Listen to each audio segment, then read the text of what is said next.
Mən Əliyev Əlixan, şəhid kapitan pilot Xəyyam Əliyevin atası.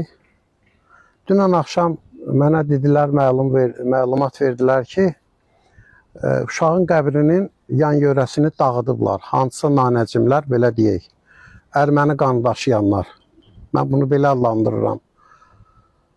Və fikir verin, 4 ildir mən bəslədiyim dekorativ güllər, ağaclar hamısı dağılıb, skameyka çıxıb yerindən, yeri də qalıb.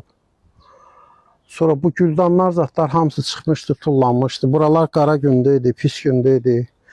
Hələ silib, süpürüb, təmizləmişik, güldanları yerinə qoymuşuq. İndi biriz abram inib, təmiz olub. Mən hüquq mühafizə orqanlarına müraciət elədim və xahiş elədim onlardan ki, bu vandalizm maddəsidir də, bilirsiniz, cinayət işidir, vandallıq. Bu haqda bir ölçü getirsinlər, cinayət işi açılsın və müqəssirlər tapılsın. Diqqətinizə görə çox sağ olun.